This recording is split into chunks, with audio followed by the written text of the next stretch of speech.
내가 가장 후회하지 않느니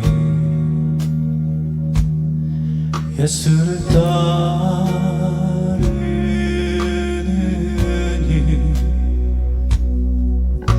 내 금을 버리고 내 사랑들 위로하고 나를 부르신 주님과 동행하느니 나의 평생에 소원하느니 예수를 닮아가느니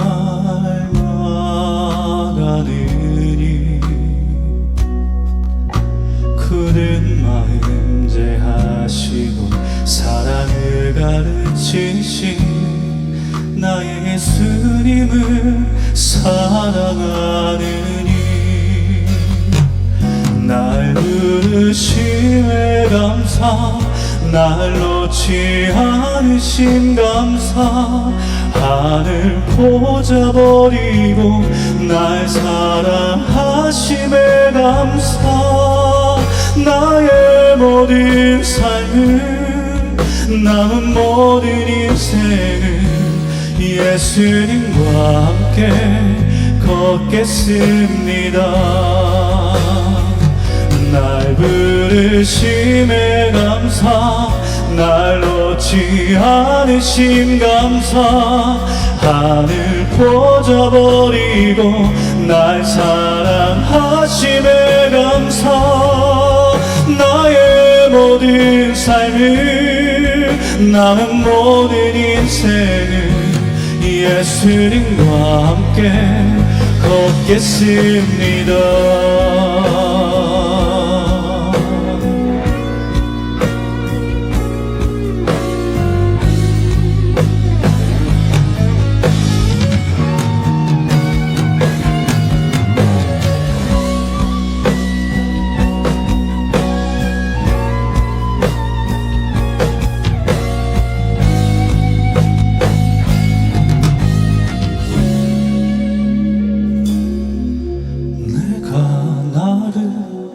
사랑하느냐 내가 나를 사랑하느냐 내가 나를 사랑하느냐 주님 내게 물어보시네 내가 주를 사랑합니다. 내가 주를 사랑합니다. 내가 주를 사랑합니다. 내가 주를 사랑합니다. 내가 주를 사랑합니다. 내가 주를 사랑합니다. 내가 주를 사랑합니다. 주님 주가 하십니다. 날 부르심에 감사 날 놓지 않으신 감사 하늘 보자 버리고 날 사랑하심에 감사 나의 모든 삶을 남은 모든 인생을 예수님과 함께 걷겠습니다.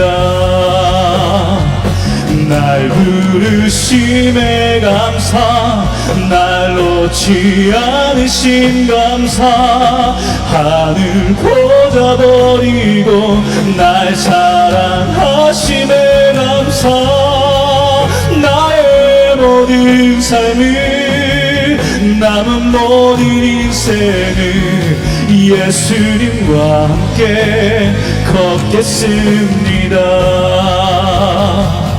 날 부르심에 감사, 날 놓지 않으심 감사, 하늘 꽂아버리고 날 사랑하심에 감사. 나의 모든 삶을, 남은 모든 인생을 예수님과 함께 걷겠습니다.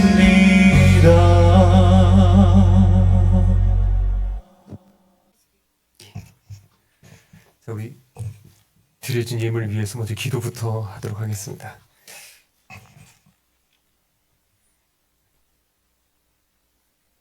하나님, 특성과 같이 우리들의 남은 모든 삶, 우리들의 모든 인생 주님과 함께 걷기를 원합니다. 주님, 오늘 이 시간 꼭 함께하여 주셔서 이곳에 있는 주의 사랑하는 믿음의 모든 성도들 성령께 붙들리고 거듭남의 분명한 은혜를 허락하여 주셔서 이 땅에 주님 얼마나 가까이 하시고 우리들을 얼마나 사랑하시는지 날마다 체험하며 살아갈 수 있는, 그래서 이 땅의 모든 부귀영화, 아름다운 모든 것들을 초계같이 여기고 저 하나님 나라만 바라볼 수 있는 그 귀한 믿음의 길을 걸어갈 수 있도록 지켜주시옵소서. 오늘 이 시간 주님 앞에 귀한 예물 올려드리오니 이 예물을 통해서 이곳에서 주의 몸된 교회가 든든히 서가게 하여 주시고 죽어가는 영혼들이 살아나는 그 귀한 일들에 반드시 쓰임받게 하여 주시옵소서. 주님 감사드리옵고 예수님 이름으로 기도드립니다. 아멘. 자, 우리 말씀 함께 보도록 하겠습니다. 오늘 말씀은요, 요한복음 8장 9절에서부터 11절까지 함께 찾아보겠습니다. 요한복음 8장 9절에서부터 11절까지 함께 찾아보겠습니다.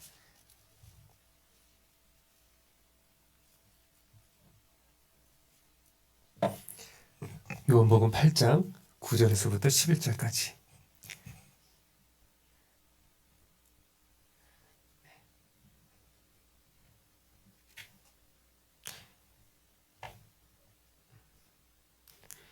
제가 봉독하겠습니다. 그들이 이 말씀을 듣고 양심의 가책을 느껴 어른으로 시작하여 젊은이까지 하나씩 하나씩 나가고 오직 예수와 그 가운데 섰는 여자만 남았더라. 예수께서 일어나사 여자 외에 아무도 없는 것을 보시고 이르시되 여자여 너를 고발하던 그들이 어디 있느냐? 너를 정죄한 자가 없느냐? 대답하되 주여 없나이다. 예수께서 이르시되 나도 너를 정죄하지 아니하노니 가서 다시는 죄를 범하지 말라 하시니라. 아멘. 자, 오늘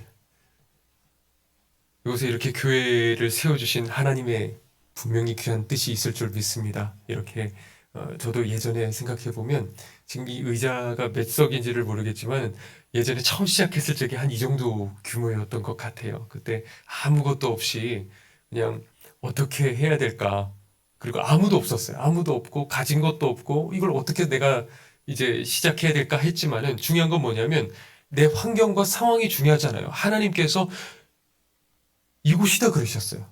그러면 나머지는 알아서 차례대로 되는 거예요.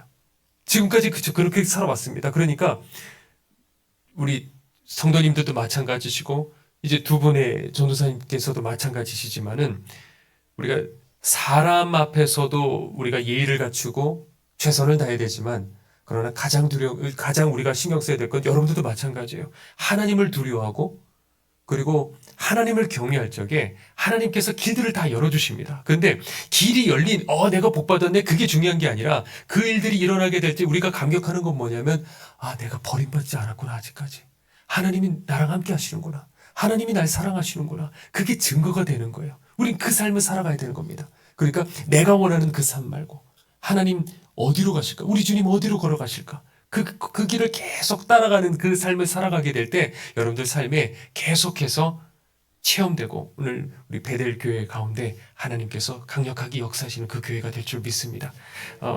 오늘은 이제 종료주일이잖아요. 종료주일 여러분들 너무 잘 아실 거예요. 예수님 예루살렘 입성하실 적에 이제 사람들이 종려나무 가지를 막 흔들고 밑에 다 깔아드리고 그리고 나귀 타고 이제 들어오신 그날이에요. 자, 그런데 중요한 건 뭐냐면 예수님 다 아시는 거예요. 사람들이 그렇게 아무리 환호를 해도 왕이시여라고 해도 중요한 거는 내 마음에 그분을 모시는 게 중요해요. 오늘 우리가 종료주일 예배를 드리고 조금 있다가 이제 성찬식 드리지만 우리가 예배 드린다는 사실 때문에 주님 중요하게 여기잖아요. 오늘 이 자리 앉아있는 것 때문에, 말씀을 듣는 것 때문에 주님께서 아 그래 너가 오늘 여기 왔어 그렇게 생각하지 않으셔요. 내 마음 속에 진심으로 예수님을 내 주인으로 모시느냐, 주님은 그걸 보신다는 것이죠. 저는 우리 박보영 목사님, 마가의 다락방에 계시는 우리 박보영 목사님과 함께 지내고 있어요. 이제 같이 산지 한 1년 정도. 알게 된 지는 이제 또 그 전에 이제 그 전부터 알게 되었지만은 어느 날 이제 목사님께서 여기 들어올래 그러셔가지고, 그래서 지금까지 저희가 1층에 살고 있고, 그리고 목사님께서는 이제 2층에 사시고요. 그렇게 같이 이렇게 지내고 있습니다. 그런데 우리 박보영 목사님께서 처음 한 2003년쯤 됐을까요? 제가 정확하게 기억이 안 나는데 그 방주교회 처음 이제 부임하셨을 때예요.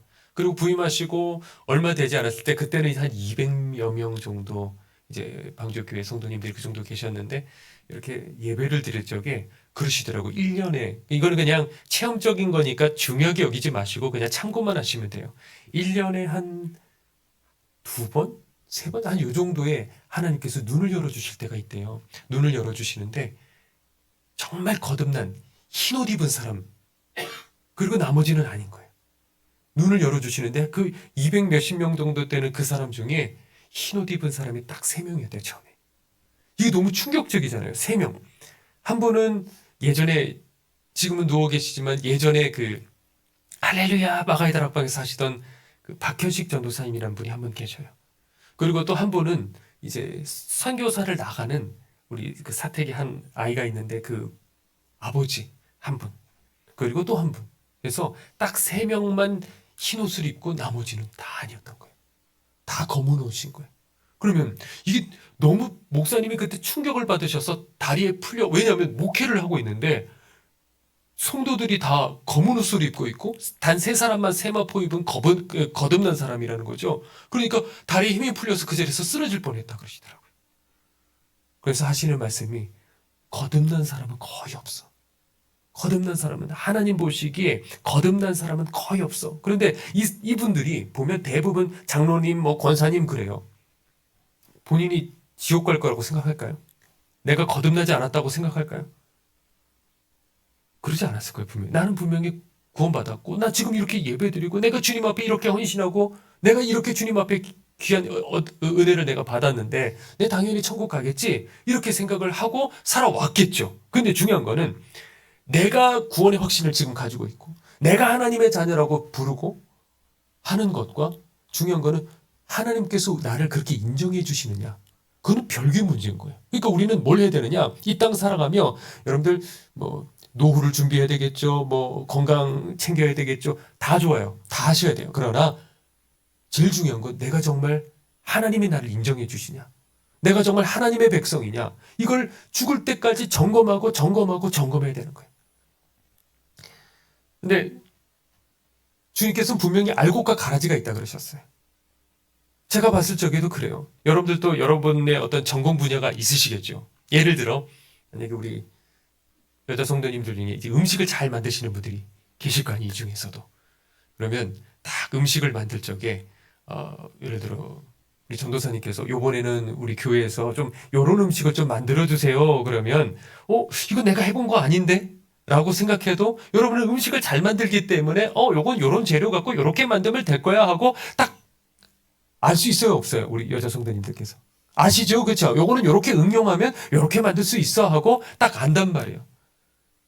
근데 여러분들이 또 직장 다니시는 분들은 그 전공 분야에 대해서는 누구보다도 전문가니까 요게 약간 상황이 바뀌어도 요 부분은 요렇게 해갖고 요렇게 해결하면 돼 하고 딱 응용을 할 수가 있어요.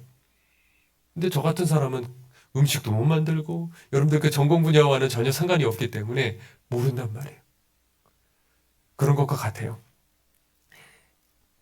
저는 근데 그건 뭐냐면 목회자고 지금까지 수많은 사람들을 봐왔고 저는 다른 관심 없어요. 제가 음식 만드는 게 관심이 있겠어요. 제가 무슨 직장 뭐가 관심이 있겠어요. 그냥 사람을 봤을 때 이 사람이 정말 거듭났는가. 정말 구원받았는가? 저는 계속 사람을 그 눈으로 보는 거예요.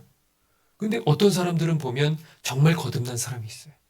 근데 어떤 사람을 봤을 적에는 뭐 어렸을 적부터 전 교회 다녀요. 직분이 뭐예요? 근데 제가 보기엔 아닌 거예요. 아닌 거예요. 뭐 제 판단이 100%라고 할 수는 없어요. 저도. 그렇지만은 제가 봤을 적에는 아닌 거예요. 저분은 하나님을 모르는 분인 거예요. 그럼 답답해요. 그러면 제가 보고 당신은 구원 못 받았습니다. 뭐 이렇게 말할 수도 없고.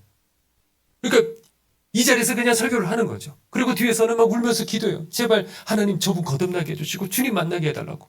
그렇게 기도를 해요. 근데 왜 대부분 물어보면 구원이 뭐예요? 대답을 못해요. 거듭남이 뭐죠? 대답을 못해요. 나 지금 죽으면 천국 갈 수 있어요? 이런 부분들을 확신을 못해요.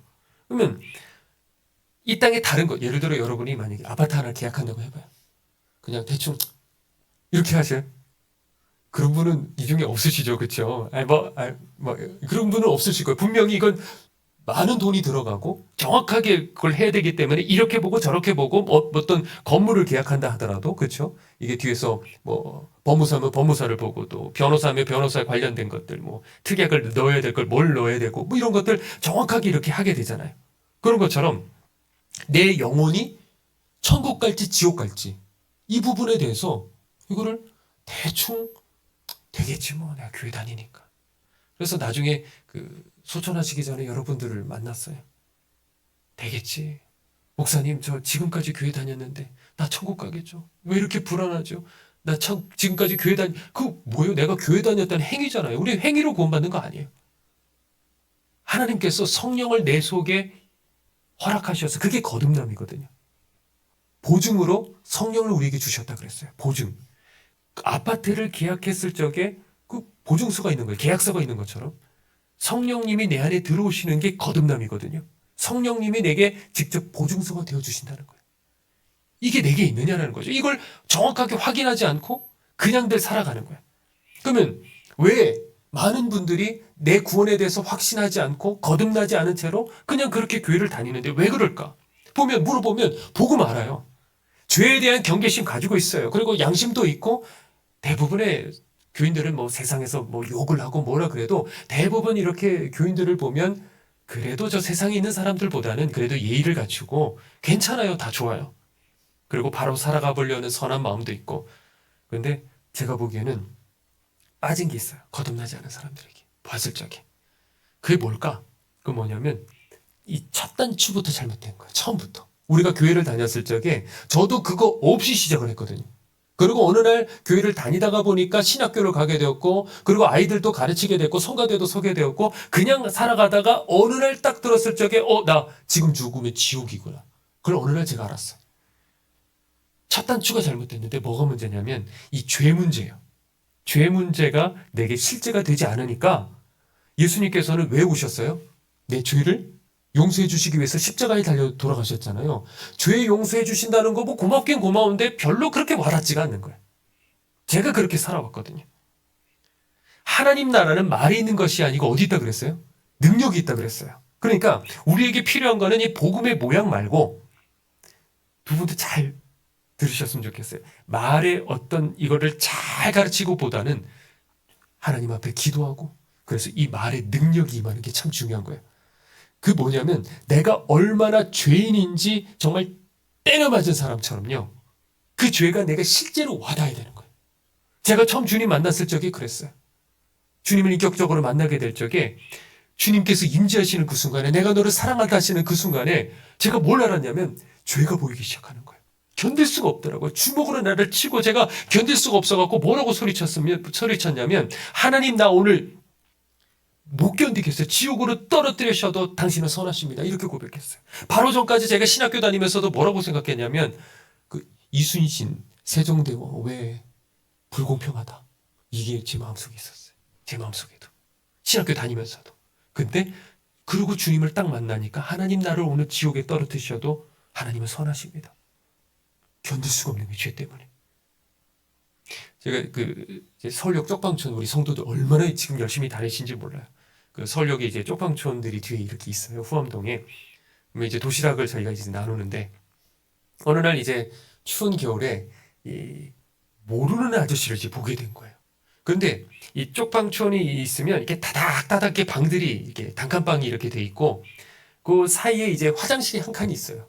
근데 이분이 자기 문을 열고 방에서 나와가지고 한 사람이 겨우 지나갈 정도의 좁은 복도예요. 그 복도를 지나서 맞은편에 있는 그 화장실을 공용 화장실을 들어가려고 문을 여는데 그게 너무 힘든 거 이분에게는. 왜냐하면 허리가 아픈가 봐요. 그래서 이거를 거의 뭐 붙잡고 움직이지를 못하는 거예요. 그런데 보니까 이미 그 일어서는 것도 힘들었는지 나오셨는데 보니까 이미 바지가 젖어 있어요. 그리고 어떻게 또 화장실을 가셨어요. 그리고 볼일을 보고 저희는 이제 바깥에서 보고 있는 거죠. 왜냐면 저러다 쓰러지시면 안 되니까. 그리고 다시 본인 방으로 들어가는데 들어가지를 못해요. 왜 못 들어가지? 문을 여는데 안 열려요. 그리고 이렇게 보니까 그런 경우들이 많아요. 안에 쓰레기가 쌍더미 같이 쌓여 있어요. 어느 정도냐면 방이 이제 단칸방이 요거 이 강대상 2위 합친 것보다도 안 돼요. 뭐 조그만해요 그냥. 그런데 겨우 한 사람 누울 정도의 그런 크기인데 쓰레기가 사람 앉은 키 이상으로 다 쌓여 있고 그 앉은 자리에 있고 바닥은 그거밖에 안 보여요. 눕지도 못해요. 그 정도로 쓰레기가 쌓여 있어요. 그래갖고 저희가 그거를 이제 저희가 치워드릴게요. 그래가지고 가가지고 쓰레기 봉투 큰 것들 뭐 그거를 잔뜩 가가지고 다 집어넣어도 안 돼요. 또 쓰레기 봉투 또 갖고 와갖고 다 집어넣어도 안 돼요. 그래갖고 한참을 그걸 다 치우고 방바닥을 다 닦고 그렇게 해요. 그리고 바닥은 보면 항상 이상해요. 바닥이 젖어 있어요. 보면 이상하게. 이게 물인지 소변인지 뭔지는 모르겠지만 바닥은 항상 한강으로 이렇게 젖어 있어요. 그러면 그런 생각이 들더라고요. 저희는 이제 처음 뵌 분인데 저희가 이제 몇 사람이 같이 그렇게 청소를 하니까 이분도 지금 처음 보는 여러 사람 앞에 자기 방이 이게 드러나니까 민망하지 않을까? 아무래도 그렇겠죠. 부끄럽지 않을까? 근데 이분이 지금까지 저희를 만나기 바로 직전까지 혼자 있었을 적에 부끄러웠을까요? 이 쓰레기 때문에? 안 부끄럽겠죠. 안 부끄러우니까 그냥 그렇게 살아왔겠죠. 그러니까 우리도 마찬가지예요. 죄가 없어서 부끄러운 게 아니라 드러나지 않았기 때문에 부끄럽지 않은 거예요. 우리가 신앙생활 오래 하면 오래 할수록 느끼는 거지만 가면 갈수록 더 거룩해져야 되는데 이상하게 우리들은 뭘 느끼냐면 점점 이 죄를 교묘하게 잘 숨기고 어떻게 하면 교묘하게 잘 숨기는 방법, 어떻게 하면 거룩한 척하는 거기에 우리들이 갈수록 선수가 되는 것 같아요. 바리새인 시체 썩는 냄새가 속에서 난다 그랬어요. 근데 그게 겉으로 보여요, 안 보여요? 안 보인단 말이에요. 그러니까 이게 거룩한 척 포장하는 그 기술이 너무 발달해서 나중에는 어떻게 되냐? 우리 스스로도 속아버리는 거예요. 내가 어떤 존재인지 모르는 거예요. 처음에 주님 은혜 받고 처음 주님 만났을 적에는 우리도 다 바닥을 치면서 그냥 가슴을 치면서 내가 죄인이라고 다들 그렇게 고백했어요. 근데 시간이 흐르다 보니 몰래 이렇게 숨기는 거예요. 몰래 이렇게 덮어버리는 거예요. 그러다가 보니까 나도 그냥 예전에 주님 은혜 받았던 그 경험이 있고 그러다 보니까 그냥 스스로도 속고 이렇게 가다가 천국 가겠지 이렇게 생각을 한다는 거죠. 그렇게 쪽방촌 이제 가다 보면 가끔 저를 형사로 보는 사람이 있어요. 형사 아니시냐고. 아닙니다. 전 목사입니다. 지금은 정장을 입어서 그런데 모르겠어요. 잠바 이렇게 짧은 거 딱 입고 딱 가면 형사라고 자꾸 그래요. 왜 그러냐면 이분들이 그 가난해서 거기까지 온 분들도 있지만은 이렇게 범죄를 저지르고 10년, 20년 그러니까 뭐 지방에서 범죄 저질러도 다 서울역으로 도망가는 거예요. 왜? 거기 숨어 있으면 모르거든요. 그러면 형사들이 무슨 일이 있다. 그러면 지방에서 올라와요. 그래서 거기를 배회하면서 찾아요. 그러니까 이게 찔리니까 여러분들 보시기에도 제가 형사 같아 보이니까 자 그런데 형사가 이제 용의자를 신문을 할 적에 대부분 같은 패턴이에요. 뭐냐면 처음에는 다 알고 증거 다 알고 이제 부른 거예요. 그러니까 딱 세워놓고 신문을 하지만은 나 아니라고, 나 그런 사람 아니라고, 딴 데 가서 찾아보라고 막 오리발을 내밀어요. 그러다가 형사가 다 결정적인 증거를 딱 보여주죠. 그 순간에 어떻게 돼요? 뻔하잖아요. 뭐 옛날에 그 드라마들 보면 자포자기하고 포기하고 술술술 그냥 다 내버려요. 뱉어버려요. 자, 이게 우리 모습이라는 거죠. 우리가 보통 인정해요. 죄인이라고. 이 중에 나는 죄인 아닙니다 말할 사람 있어요? 아니 우리 다 죄인이에요. 근데 문제는 뭐냐면 드러낼 것 적당하게 드러내고 숨길 것들은 적당하게 숨겨버리는 거예요. 그러다 보니까 사람 속에 각자 경관진이 생기는 거예요. 딱딱하게. 근데 그거를 모르고 내가 얼마나 소름 끼치는 죄인인지를 모르고 적당하게 몇 개는 드러내요. 예. 드러내죠. 안 드러내는 건 아니에요. 근데 결정적인 것들은 다 숨겨내고 너무 꼭꼭 숨겨서 자기도 모르는 사이에 그냥 자기도 모르는 거예요. 그런 죄인인지. 그렇게 살아가는 거예요. 그러다 보니까 십자가, 용서, 주님 날 위해서 십자가 못 박혔어. 그게 그렇게 와닿지를 않은 거예요. 세월이 흐르면 흐를수록 정말 성자들의 그 삶, 사도 바울이 뭐라 그랬냐면 나는 주인 중에 괴수로다 그랬어요. 그러면 이게 우리가 똑바로 가면 갈수록 뭘 느껴야 되냐면 나는 주인 중에 괴수로다. 내가 얼마나 처죽일 죄인인지를 깨달아야 되는 거예요. 주님과 가까워지면 가까울수록 빛과 가까워지면 가까워질수록 내가 어둠이 더 드러나는 거예요. 근데 날이 가면 갈수록 예전에 그 눈물 잃어버리고 메말라버리고 그리고 남들 비판하고 판단하고 정죄하고 왜? 그 판단하는 건 뭐가 있는 거예요? 난 너 같지 않다는 거죠. 우리가 점점 이렇게 바리새인과 같이 바뀌는 거예요. 오늘 본문에 보니까 몰래 한 여인이 간음을 저지르다가 이 바리새인들에게 현장에서 잡힌 거예요. 그러면 율법대로 어떻게 되는 거예요? 그 자리에서 돌로 쳐서 죽이면 되는 건데 이 여인은 그러면 어떨까? 갑자기 이렇게 몰래 그 짓을 하고 있다가 갑자기 휘장이 열리든 방문이 열리든 뭔가 열려갖고 사람들이 우르르 들어와서 너! 그러고 붙잡고 끌고 나온 거예요. 얼마나 부끄럽겠어요. 그렇죠? 그 상태에서 끌려 나와서 사람들 다 보는 앞에. 근데 부끄럽고 그게 중요한 게 아니에요. 왜? 돌을 다 들고 있으니까. 이제 죽는 거잖아요. 얼마나 무서울까? 그런데 이 사람들이 그대로 돌로 쳐서 죽이지를 않고 예수님께 물어보는 거예요. 그 자리에 있던 예수님께. 함정에 빠뜨리려고. 선생이요. 이 여자를 어떻게 되겠습니까? 그러니까 이게 살려도 문제고 죽이라 그래도 문제가 되는 거예요. 근데 주님께서 이렇게 대답하시죠. 너희 중에 어떤 자가 죄 없는 자가 먼저 돌로 치라 그러죠. 그러니까 오늘 본문에 뭐라고 되냐면 그때 이 군중들이 자기의 양심의 가책을 받고 다 돌을 떨어뜨리고 돌아갔다는 거죠.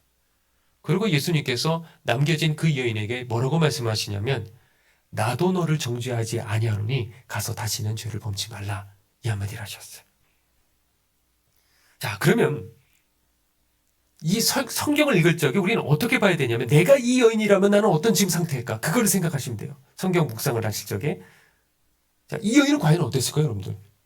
지금 죽은 문턱까지 갔다 왔어요. 여러분이 만약에 이 여인이라면 예수님 앞에 이제 어떻게 할까요? 만약에 죽다 살았어요. 살려주셨잖아요. 어떻게 할까요? 얼마나 고맙지 않겠습니까? 그렇죠? 뭐라도 안 드리고 싶겠습니까? 내 전부를 드리고 싶을 거예요. 그렇죠? 저 같으면 그럴 것 같아요. 다 주님 위해서 막 따라다니면서 내 전부를 다 드릴 것 같아요. 근데 주님 요구하신 거는 나 그런 거 원치 않는다. 딱 하나만. 가서 다시는 죄를 범치 말라. 그럼 이 여인은 그걸 어떻게 받아들였을까요? 다시 그거 저지를까요? 죽도록 안 하겠죠. 그렇죠? 그거 죽을 때까지 그거 싸울 거란 말이에요. 이게 바로 십자가 복음이라는 거예요. 주님을 여러분들 정말 인격적으로 만나게 되면 하나님은 살아계신 분이셔요. 하나님의 세상을 이처럼 사랑하사 독생자를 주셨으니 그거랑 나랑 무슨 상관이야? 그게 아니고 주님이 바로 날 사랑하신 것을 내가 경험하는 거예요. 영생은 곧 하나님과 그의 보내신 자 예수 그리스도를 아는 것이니다 그랬어요. 여기서 안다는 거는 지식적인 그 알에 동의하는 그 알이 아니고 그 단어 헬라어 단어는 어떤 거냐면 경험적인 알을 말하는 거예요. 내가 직접 경험하는 그 암. 우리는 주님께서 날 위해서 십자가 달려 죽으셨다는 거 알아요. 근데 문제는 그걸 알고서도 실제로 내가 변화되는 게 없다는 거죠. 변하고 싶은 의지도 너무 미약하고. 그러니까 이 여인도 그랬어요. 이 여인도 어느 순간에 예수님 소문 들었겠죠. 아, 좋은 분이구나. 죄인들을 용서해 주시는 분이구나. 나는 맨날 이렇게 음란죄를 저지르는데 나 같은 자도 용서해 주실까? 좋은 분이구나. 나도 만나고 싶다. 그런데 그 소식을 들었지만 그 소식과 이 여인이 또 음란죄를 저지르는 것과는 상관이 없었어요. 별다른 영향을 끼치지 못했어요. 근데 언제 바뀌냐? 이 죄 때문에 내가 죽는다는 것을 이 여인이 알았을 적에, 그 죽음 앞에까지 갔다가 가까스로 건진받게 됐을 적에 그 순간에서야 이 여인의 태도가 바뀌게 됐다는 거죠. 우리가 설교 들으면서 은혜 받을 수 있어요. 찬송 부르다가 은혜 받을 수 있어요. 그 정도 말고 제가 얘기하는 거는 이 죄에 성령님께서 주시는 그 고발을 직접 당해서 내가 죽었구나 싶을 그 순간에 십자가가 보이게 되는 거예요. 그러면 이 사람의 인생은 그 한순간의 경험을 통해서 완전히 뒤바뀌게 되는 거예요. 1903년에 원산대붕이 일어났어요. 그리고 1907년에 그게 이어져서 평양대붕이 일어났어요. 원산대붕 처음 시작이 뭐였냐면 하디라는 선교사가 이제 자기 죄를 회개하면서 거기서부터 모든 게 시작이 됐거든요. 근데 그때 은혜를 받았던 윤성근 전도사님이라는 분이 있어요. 이분도 거기서 그 집회에 갔다가 막 울며불며 통곡하고 자복하고 난리가 났어요. 근데 그때 당시에는 이제 매서인이라고 성경을 이렇게 보급하는 이런 것들을 이 전도사님도 했었는데 그때 막 회개를 하면서 떠오른 거예요. 내가 선교사님 저 예전에 돈 7달러를 훔친 적이 있습니다. 그리고 이제 그거를 돌려드려야겠다고 배상을 하기로 결심을 했어요. 그러면서 돌아오면서 이렇게 기도했대요. 하나님, 제가 과거에 저질렀던 모든 죄를 다 기억나게 해주셔서 내게 해를 입힌 사람들 전부 다 제가 배상하고 사죄할 수 있게 해주세요. 그렇게 기도해요. 우리는 보통 뭐라고 기도해요? 하나님, 숨겨주세요. 이거 나 드러나면 부끄러워요. 나 이거 그러면 큰일 나요. 사람들이 내 본 모습 알면 큰일 나요. 그냥 넘어가게 해주세요. 사라지게 해주세요. 이 죄 없어지게 해주세요. 그런 게 아니라 자꾸 떠오르게 해주시고 기억나게 해주시고 배상할 수 있게 해주세요. 그런 식으로 해가지고 이 전도사님이 그때는 성령의 불이 얼마나 강하게 떨어졌는지 그래서 죄가 생각나면 회개하고 누군가에게 내가 잘못한 거 떠오르면 그 사람에게 가서 용서를 구하고 그걸 계속 그렇게 살아간 거예요. 그때부터. 여러분 이게 진짜 복인 거예요. 잘 살고 유명해지고 커지고 이거는 세상에서 말하는 복. 왜? 다 두고 가니까. 다 두고 가는 거예요. 그거는. 잠깐 하나님 앞에 빌렸다가 하고 가는 그걸 가지고 사람들이 복이라고 그래요. 그 복은 그게 아니에요. 진정한 복은 속에 있는 거예요. 내 안에 있는 거예요. 그래서 그게 그러고 그랬는데 이게 계속 회개를 하다 보니까 자꾸 이제 떠올라서 한 20년 그때부터 20년 전에 아직 복음도 알기 전에 인천에 그 동전을 주저하던 이제 주전소가 있었는데 거기서 어느 날 이제 4달러를 이제 봉급을 받았는데 2배를 받은 거예요. 그래갖고 이거 왜 횡재냐? 잘못 착각을 해서 2배를 줬나 보다. 그러고 했는데 가만 그 20년 후에 은혜 받고 생각해 보니까 이거 국고 횡령이잖아요. 근데 뭐 20년 전 얘기고 그 주전소도 이미 다 사라져 버렸고 그냥 없던 일로 하자. 어디로 가요? 그걸 누구한테 저걸 해요? 근데 마음에 못 견디겠더라고요. 그래서 이 4달러는 어느 정도냐면 당시 쌀 10가마니. 큰 돈이죠. 근데 이제 전도사가 돼서 가난해요. 가진 것도 없어요. 근데 자신의 전 재산을 다 끌어모아서 결국에는 그걸 만들었어요. 그래서 결국에는 다 되돌려줬어요. 근데 그 사이 이제 전도사님이 강원도를 다 다니면서 그 맹추위에 지금같이 무슨 뭐 좋은 잠바가 있는 것도 아니고 계속 복음을 전하다가 결국에는 이 급성 폐결핵에 걸려서 세상을 떠나게 됐어요. 그래서 죽기 전에 마지막 그 정리를 하면서 그 하디 선교사가 와가지고 이 아까 말했던 이 돈을 나라에다가 반환하게 해주세요. 그래서 그 하디 선교사가 전달을 한 거예요. 그랬더니 이 관리들이 그걸 보고 충격을 받았어요. 왜냐하면 그때랑 지금이랑 도덕적 수준이 다르잖아요. 근데 그 관리들이 봤을 적에 이거 다들 사람들은 지금 다 숨기려고 그러는데 예수 믿는 사람은 도대체 어떻게 된 건지 이걸 돈을 갚겠다 그러냐. 그래서 이게 항목에도 없어가지고 양심전이라고 적어놓고 거기다가 그걸 집어넣었어요. 그러니까 이분은 뭐냐 마지막에 다 회개하고 갔어요. 근데 지금 이 시대에 그렇게 회개하고 가는 사람들 얼마나 있겠냐고요. 물론 우리가 회개가 공로가 되어서 그것 때문에 천국 간다는 건 절대 아니에요. 근데 정말 내가 예수님을 만났고 내가 성령으로 거듭난 사람이라고 한다면 성령님이 지금도 내 안에 계신다고 한다면 견딜 수가 없어요. 계속 이게 성령님이 내 안에 계신데 빛이 계시는데 내 속에 더러움이 자꾸 보이는 거예요. 눈물밖에 돌아서면 눈물밖에 나질 않는 거예요. 그런데 이 비밀이 정말 거듭남의 비밀, 이 회개의 비밀이 그 120년 전에는 있었는데 지금은 감춘바되어서 사람들은 그냥 왔다가 예배드리고 돌아가는 거예요. 예전에 이것도 그냥 제 경험이니까 그냥 이해해 주셔요. 인천에 이제 와가지고 이제 다시 또 개척을 하고 이렇게 목회를 하는데, 그때 당시 이제 열심히 이렇게 열심을 다하는 성도님들이 계셨어요. 정말 열심을 다했어요. 뭐 그 주변에 이제 어려운 동네들이 있으면 다 가가지고 전도도 하고, 어려운 그때 당시에도 이제 지금 생각해 보면 이제 노숙자 이렇게 쪽방촌 사역을 한 거예요. 하다 보니까. 그래서 전도도 하고 방도 다 치워드리고 할아버지 할머님 이렇게 들어가서 한참 몇 시간씩 들여다드리고 이 얘기도 들어드리고, 그리고 또 복음 전하고, 얼마나 그렇게 다들 열심히 했는지 몰라요. 그런데 제가 이제 토요일 날 밤늦게 제 아내를 딱 놓고 설교 연습을 막 하는 거예요. 여보 들어야 돼. 나 못하니까 나 들어야 돼. 그러면서 막 설교 연습을 하면, 야 여보 이제 가자. 그러면 계속 그걸 하는데, 아내는 힘들어하는데 한 번만 나 더 연습할게. 그런데 제가 그때 그런 얘기를 했어요. 내가 설교를 할 적에 제일 힘든 게 있어. 뭐냐면 목회자가 우리 성도님들보다 기도도 더 위에 서고, 그리고 이런 도덕성이라 거룩도 더 위에 서고, 하나님을 향한 그 열정도 더 위에 서야 적어도 가르칠 수가 있잖아요. 여러분들도 그렇게 사십시오 이렇게. 근데 저희 아내한테 둘이서 있으면서 얘기했어요. 우리 성도님들이 나보다 나은 것 같아. 안 보이는 데서 얘기하면 진짜잖아요. 그렇죠? 둘이서 얘기했으니까. 정말 그렇게 열심히 했어요. 근데 바로 그날 하나님께서 제 얘기를 들으시고, 이게 제 개인적인 체험이니까 하나님께서 한 사람 한 사람이 다 보여주시더라고요. 영적 모습. 하나님께서 보시는 하나님의 시각에서 이 사람이 어떤 사람인지 하나하나. 그걸 보고도 그 말도 안 되는 그 장면들을 하나하나 다 보는 거예요. 다 보면서도 제가 못 믿으실까봐 그 다음에 어떤 일이 일어나게 될 것까지도 알려주셨어요. 못 믿을까봐.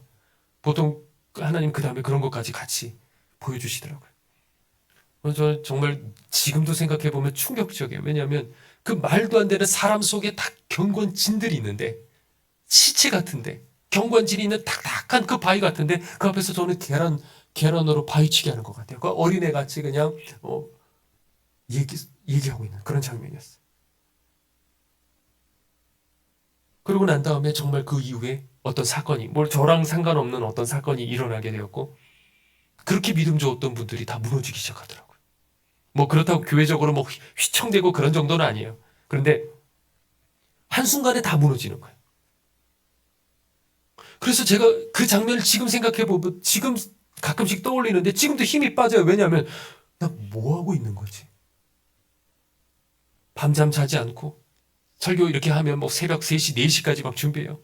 그리고 안 되면 아침 일찍 일어나서 설교 이제 주일 설교 준비하면 아침 일찍부터 시작을 해가지고 그 다음날 새벽 3시, 4시까지 준비해요. 그러면 안 되잖아요. 그럼 그 다음날 또 그렇게 해요.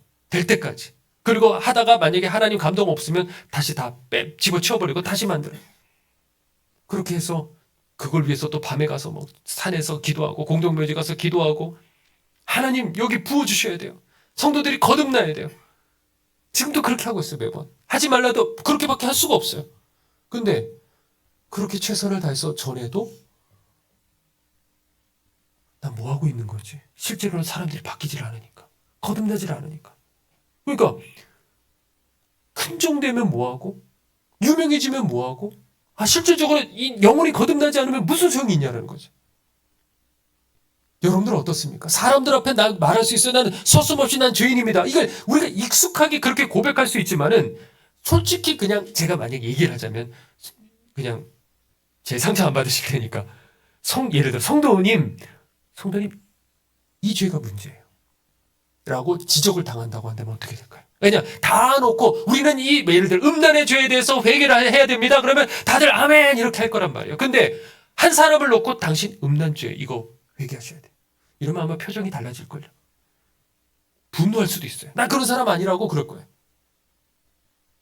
그러니까 우리 마음속에 겉으로는 겸손한 모습, 나를 인정하는 모습이지만 속으로는 어떤 모습이 있냐면, 니들은 몰라. 내가 이렇게 너를 위해서 이렇게 참는데. 이런 게 우리들에게 있는 거예요. 나 이런 사람이야. 근데 정말 여러분들에게 성령님이 임하시고 그 은혜가 임한다고 한다면 이렇게 말할걸요. 당신들은 몰라요. 난 당신이 지금 말한 그것보다 훨씬 더 나쁜 놈이라는 거. 당신들은 몰라요. 그러니 이 회개 심령이 여러분들에게 머물러 있다고 한다면 남이 누가 나를 비난한다? 그게 억울해. 참을 수 있어요, 없을까요? 왜? 난 더 나쁜 놈이니까. 그 속상하긴 하죠, 물론. 근데 견뎌낼 수가 있는 거야. 이겨낼 수가 있는 거야. 세상살이 힘들고 억울하고 가난하고 이겨낼 수 있어요. 왜? 난 죽어 마땅한 놈이니까. 그게 내게 항상 와닿기만 하면 나머지 아무것도 중요하지 않는 거예요. 사도 바울은 그게 항상 있으니까 어떤 속에서도 비천한 가운데서도 부유한 가운데서도 아무렇지 않은 거예요. 내게. 그분 앞에 이 여인의 죄가 딱 드러났을 적에 주님 비로소 말씀하시죠. 나도 너를 정죄하지 않아. 나도 너를 정죄하지 않아. 근데 이 용서라는 거는 값싼 그런 용서 아니에요. 교회 와서 그냥 예수 믿으십시오. 자, 쓰십시오. 됐습니다. 당신 하나님 자녀입니다. 이런 거 아니에요. 왜? 그 죄는 사라졌어요? 안 사라졌어요? 사라진 게 아니에요. 그 죄는 절대 사라지지 않아요. 전가되었던 것뿐이죠, 다만. 누구에게 전가됐어요? 내가 구약이라고 한다면 내 죄를 양에게 안수를 하면서 전가시키는 거야. 그 양은 어떻게 돼요? 찍어서 쪼개버려야 돼요. 전부 다. 내 죄는 오늘 저지른 죄, 조금 전까지 저질렀던 죄, 이건 절대 사라지잖아요. 어디로 전가되는 거야? 예수님께로 그대로 전가되는 거예요. 이 여인의 죄 사라졌어요? 사라진 거 아니에요. 나도 너를 정죄하지 않는다. 다른 사람, 우리들은 다 그렇게 말할 수 있어요. 다 우리도 죄인이니까. 괜찮아. 걱정하지 마.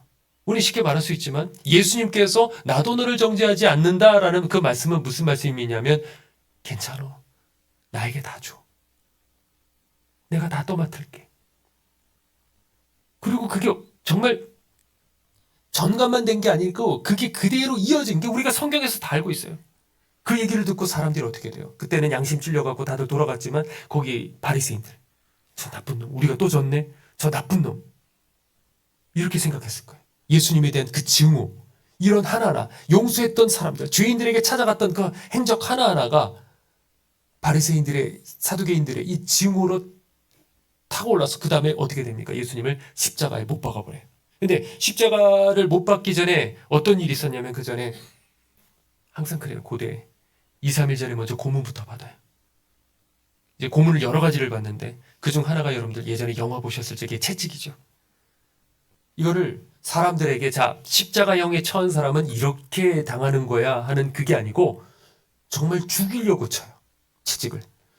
그런데 그 로마법에도 명시가 돼 있어요. 이 채찍을 때릴 적에 어떻게 하냐면 그냥 채찍이 아니고 한 2, 3m 정도 되는 이 채찍 끝에 나비 모양의 납 덩어리가 있어요.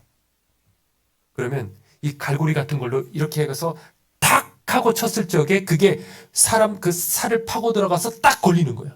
그러면 옆구리 걸리면 어떻게 되겠어요? 그런 상태에서 쫙 잡아당겼을 적에 옆구리 이 갈비뼈가 다 드러나요. 배에 꽂히잖아요. 그러면 내장이 쏟아져 가는 거예요. 이게 실제로 있었던 일들이에요. 그 채찍이 어디로 갈지 어떻게 등만 가겠어요? 이렇게 뭉클이고 있으니까 등만 가겠어요? 얼굴에 하면 눈이 뽑히는 거예요.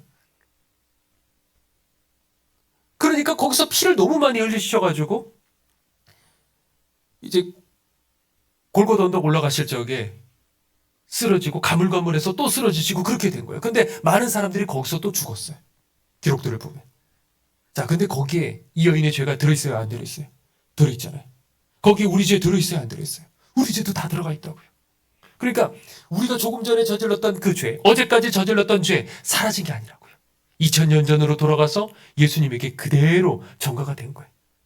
예배 드린다고 사라지나? 내가 회개 기도한다고 사라지나? 아니요. 회개 기도해서 주님께서 내가 너를 용서할게 라는 그 한마디에 우리의 죄는 예수님께 그대로 전가가 되는 거예요. 누가 예수님 죽인 거예요? 내가 예수님 죽인 거예요. 다른 사람 아니라고요. 내가 예수님 죽인 거라고요. 만약에 이 골고다 언덕에 예수님 십자가에 달렸을 적에 그때 이 여인이 그 골고다 언덕에서 우리 예수님을 보게 됐다면 과연 어땠을까? 어떤 생각할까요? 이 여인이. 그때 만약에 아니 나를 그때 살려주셨던 예수님이 십자가에 달리셨다고 하고 달려가서 그 모습 보면 어땠을까요? 자신에게 주셨던 그 한마디 그게 유언이 된 거예요. 가서 다시는 뭐 죄를 범치 말라. 이거를 유언으로 받아들이고 삶에 완전히 이거 하나에 꽂혀서 나 어떤 일이 있어도 다시는 그 음란죄 저지르지 않을 거야. 그렇게 되지 않겠어요? 이게 바로 주님을 만난 사람인 거예요. 이게 바로 십자가 만났다는 말이 바로 이건 거예요. 근데 지금 이 시대에는 진짜 십자가 사라졌어. 제가 어렸을 적에 교회 처음 갔을 적에 그런 갔어 아무것도 모르고 뭔지를 몰라도 교회 들어갔을 적에 이게 분위기가 달랐어요. 성령님이 운행하셨어요. 근데 그런 지금 이 시대가 아닌 게 된 거예요. 주일 예배 드리고 돌아가지만은 사람들이 막 땅을 치며 막 회개하고 내가 죄인이라고 통곡하고 이런 그 한 사람의 인생이 여기에서 전혀 다른 가치관과 인생의 목표와 모든 그 삶의 방향이 바뀌는 이런 일들을 보기가 쉽지 않은 그런 시대에 살고 있어요. 그 사람들도 그냥 그런 줄 알고 아니 주일 예배라는 건 뭐 이런 거지 그냥 보고 그냥 가는 거. 주일 설교도 그냥 이렇게 그냥 좋은 말들 하고 가는 거.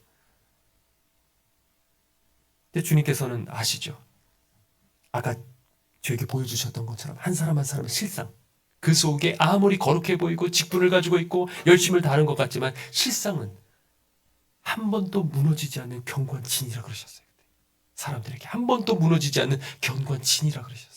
그게 있는 줄조차도 모르고 자기가 어떤 하나님 앞에 지금 얼마나 흉악하고 얼마나 무서운지 몰라요. 한 사람 한 사람이 그 흉악한 모습인 줄도 모르고 그냥 예배 보고 돌아가는 거예요.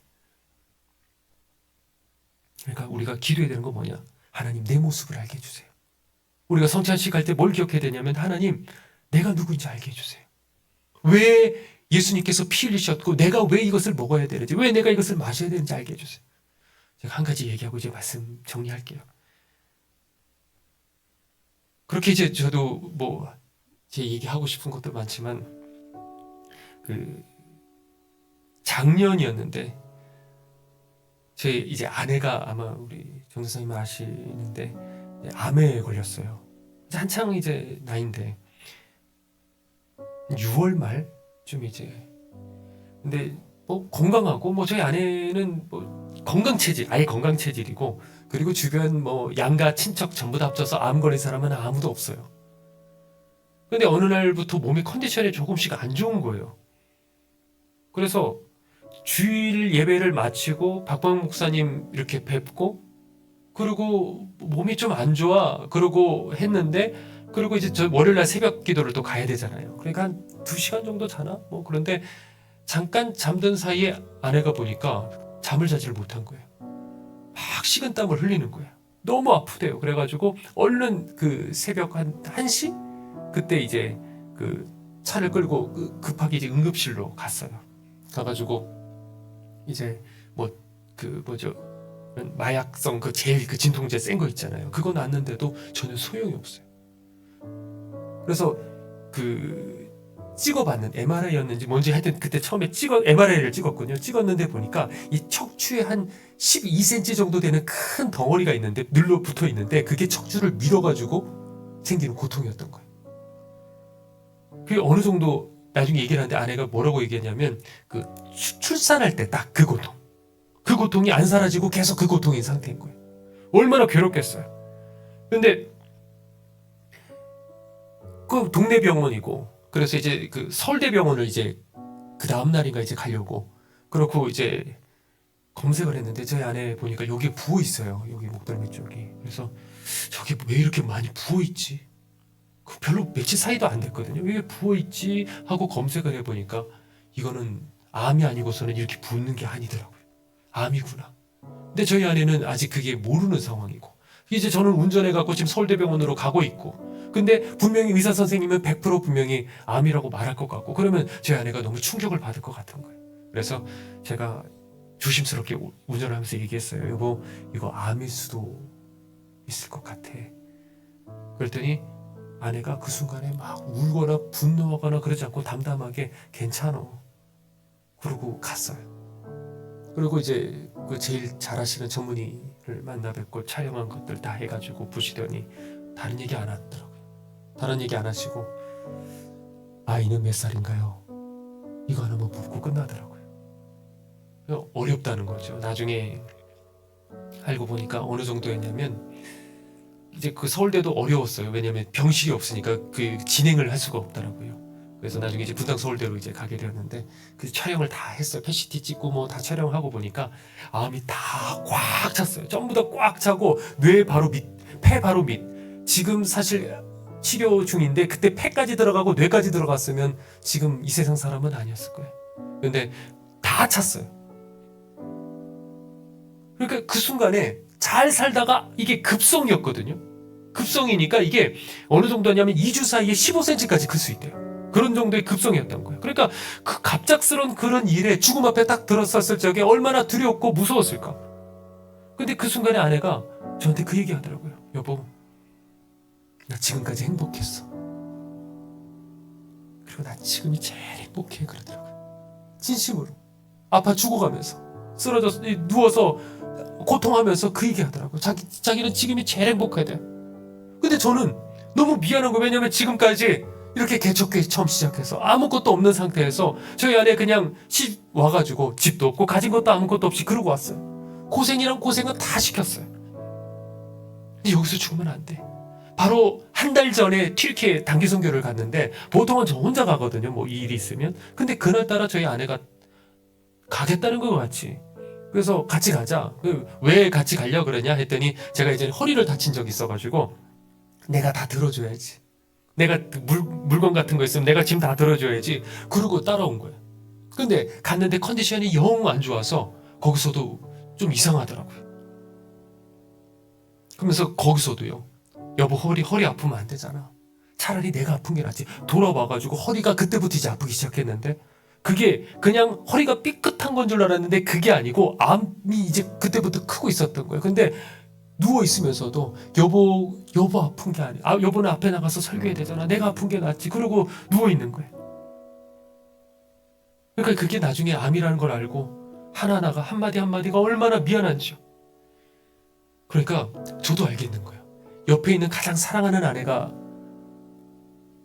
이제 죽어가고 있고 지금 기적적인 거예요. 많은 성도들이 기도하셔서 이게 기적적으로 살아난 거지. 사실은 그 병원에서도 사실 여러분들에게는 얘기하지만 안 하시려고 그랬어요. 치료를 안 왜? 끝났으니까. 너무 꽉 차서 안 되니까 그냥 동네 가십시오. 그냥 그렇게 얘기하시더라고요. 처음에. 근데 그 순간에 아내가 죽는다는 걸 아니까 저도 의미가 없는 거예요. 그 순간에 모든 게 다. 그 전에 아무리 얘기했죠. 저도 바로 전까지 설교를요 2달 동안 계속 죽음에 대한 설교했어요. 천국 가야 된다. 여러분들 반드시 사셔야 된다. 계속 그 설교를 하고 얼마나 저는 묵상 많이 하겠어요. 그래서 저희 아내랑 둘이서 그 대화 많이 했어요. 나 이것도 내려놓을 거야. 이런 것도 다 의미 없어. 이런 대화를 했음에도 불구하고 막상 저희 아내가 죽는다는 그 순간에 제 마음속에 왜 세상 미련 없겠어요. 세상 일에 속상한 거 왜 없겠어요. 근데 다 의미 없더라고요. 뭐 어때? 억울하면 어때? 뒤집어 쓰면 어때? 무너지면 어때? 가난하면 어때? 다 의미가 없는 거야. 여보 이 앞에 나도 아무런 의미 없어. 그랬더니 저희 아내가 뭐라 그러냐면 여보가 그거 깨달았으니 내가 죽더라도 의미가 있겠네. 너무 잘 됐다. 하나님께 너무 감사해. 그런 얘기를 하는 거야. 근데 그 말 듣는데 마음이 또 무너지는 거예요. 죽으면 안 돼. 저는 어떻게 해요? 그럴 수 없잖아요. 어떻게든 막 붙들고 죽으면 안 된다고 막 살려고 자꾸 더 이상 이미 삶에 대한 끈을 놓아버렸어요. 분노하지도 않고요. 하나님 나라 빨리 가고 싶대. 좀 화라도 내지. 니 때문에 내가 스트레스 받아서 내가 이렇게 암 걸렸다고 이런 말이라도 해주면 좀 좋을 텐데 그런 말도 하지를 않아요. 어떻게 마지막까지 자기를 희생하려고 할까? 그게 제게 진짜 충격적이에요. 그래서 나도 과연 어느 순간에 갑작스럽게 하나님 앞에 서게 될 그날이 올 텐데 어떤 사람은 병으로 어떤 사람은 사고 때문에 그런 의미에서 갑작스럽다는 게 아니라 서서히 나이 들어 하나님 나라 갈 수 있겠죠. 그러나 회개치 않은 사람에게는 그 갑작스럽게 그날이 온단 말이에요. 그럴 때 나는 과연 우리 아내처럼 아무렇지 않게 죽음에 대한 두려움 없이 나 얼른 천국 가고파. 우리 주님 품에 안기고 싶어. 난 그런 말을 할 수 있을까? 저희 아내는 어떻게 그렇게 말할 수 있나? 이 세상에 대한 미련이 없었어요. 지금까지 아프기 전에 항상 그 얘기를 했어요. 나 주님 만나고 싶어. 얼른 그 품에 안기고 싶어. 항상 그 나라 그리워하고 그렇게 살아갔던 거예요. 그러니까 여러분들도 한 가지 확실한 건 뭐냐면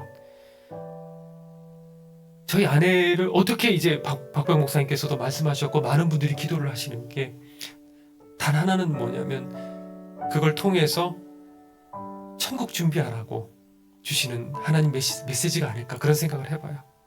아직 이제 치료 중이고 지금은 뭐 할 것대로 다 했어요. 뭐 조혈모세포도 하고 할 대로 다 했어요. 이제 재발하면 사실 어려운 그런 상태예요. 그래서 내일 이제 그게 암이 또 재발했는지 아닌지 내일 이제 검사를 하러 이제 가게 돼요. 네.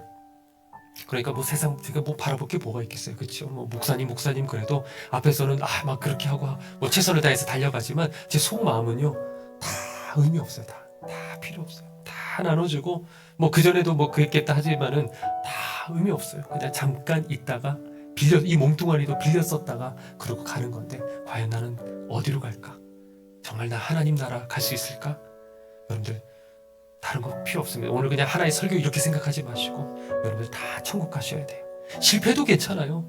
놓쳐도 괜찮아요. 그러나 우리 주님께서는 나도 너를 정죄하지 아니하노니 내가 원하는 건 너다. 나 너를 사랑한다. 나와 함께 천국 가자. 이게 주님의 메시지예요. 그러니 여러분들 반드시 천국 가시는 여러분들 되시기를 간절히 소망합니다. 제가 잠깐 기도하도록 하겠습니다. 하나님, 오늘 이 말씀을 저희들 꼭 기억하게 하여 주셔서 이 땅은 잠깐 살다가 지나가는 인생입니다. 우리는 그저 나그네의 인생이고 여기서 아무리 성공하고 잘되고 유명해져도 여기서 아무리 실패하고 망하고 미움당하고 속상하고 억울한 일들을 계속 겪어도 하나님 다 지나가는 것이오니 그 지나가는 것에 저희들 연연하여 그것이 무너질 때 함께 무너지지 않게 해주시고 지금부터 내가 과연 주님을 만났는가? 내가 과연 그 회개 심령, 내가 과연 십자가를 만났는가? 항상 자신을 점검하고 돌아보아서 언제 갑자기 주님 나를 부르실 적이라도 주님, 그 어린아이가 해가 떨어질 적에 엄마의 그 부름에 얼른 집으로 하던 일들을 놓고 달려가는 것처럼 저희들도 그 어떤 미련 가지지 않고 지금부터 준비하여 그대로 달려갈 수 있는 하나님의 자녀들 꼭 될 수 있게 하여 주시옵소서. 주님 감사드리옵고 우리 구주 예수님 이름으로 기도드리옵나이다. 아멘.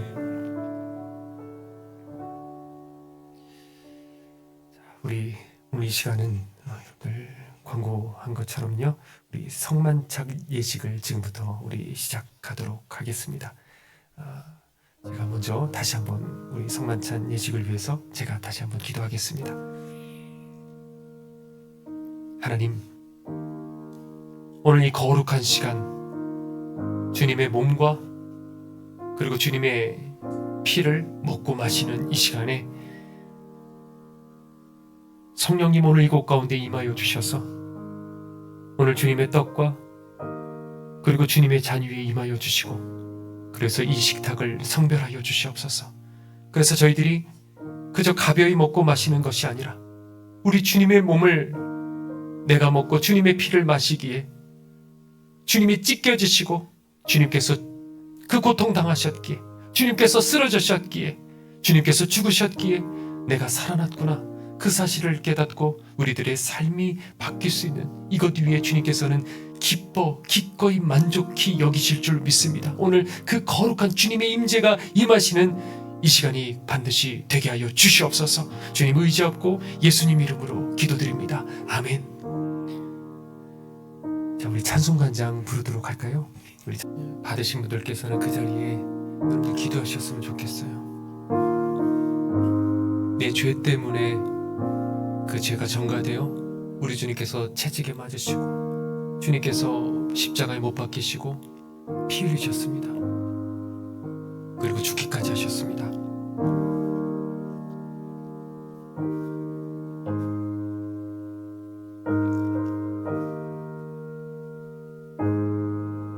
여러분들의 떠오르는 죄들을 이 시간 하나님 앞에 회개하고 그리고 다시는 주님 나 그렇게 살지 않겠습니다.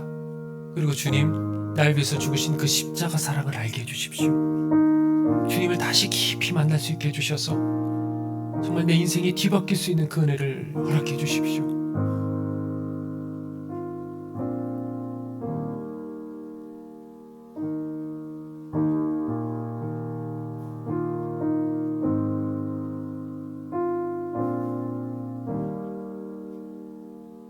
숨기지 말고 사람들에겐 다 드러내지 않아도 됩니다. 그러나 하나님께는 내 속에 있는 모든 죄들, 부끄러운 것들, 지금까지 잘못 살아왔던 것들, 단순히 특정한 하나의 죄뿐만이 아니라 내 삶의 가치관, 태도, 걸어왔던 그 길들, 그 모든 것들을 주님 앞에 이 시간 회개하며, 진정한 회개는 다른 것이 아니고, 하나님, 이제는 내가 똑바로 살겠습니다. 예수님을 내 주인으로 모시고 나 주님만 사랑하며 살겠습니다. 이제는 이 땅 더 이상 비교하고 열등감 가지고 우월하고 그것 말고 저 하나님 나라 위해서 다 초기같이 되어버리고 주님 나라 위해서 살겠습니다.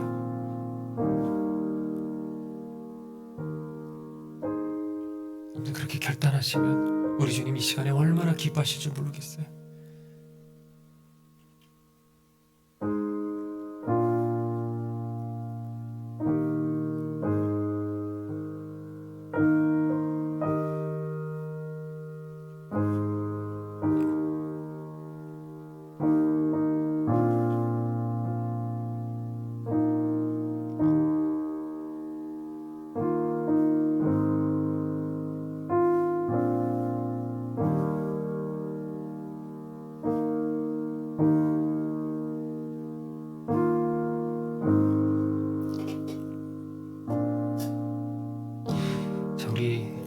자리에 앉으시면 될 것 같습니다. 우리 하나님 앞에 우리 찬송가 305장입니다. 마음으로 여러분들 고백하시면서 찬송 부르면 좋을 것 같습니다. 찬송가 305장 나 같은 죄인 살리신.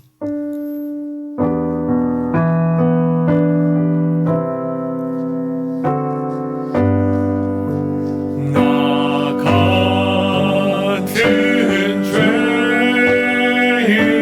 살리신 주의 놀라워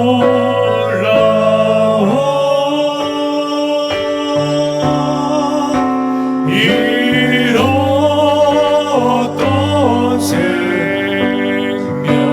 찾았고 광명을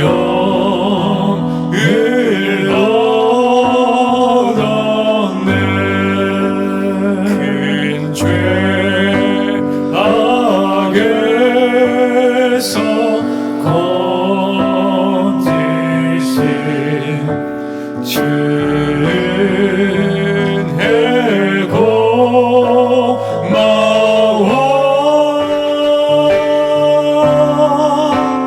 나 처음 믿은 그 시간 귀하고 귀하 이제껏 내가 산 것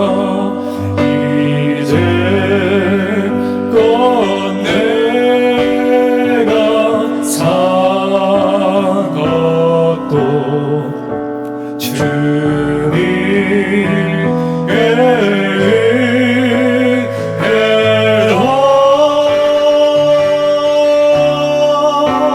또 나를 장차 온양해 인도해 주시 거기서 우리 영원히 거기서 우리 영원히 주님의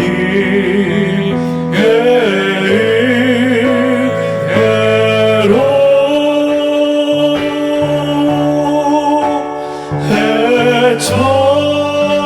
해처럼 밝게 살면서 주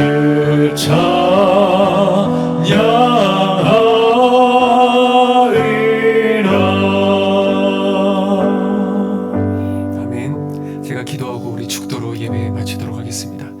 하나님, 오늘 우리 베들교회 모든 성도님 그리고 우리 전도사님 이곳에서 주님 몸된 귀한 교회를 세우고 이곳에서 죽어가는 영혼들을 살리기 위해서 최선을 다해서 오늘 이 자리에 모였습니다.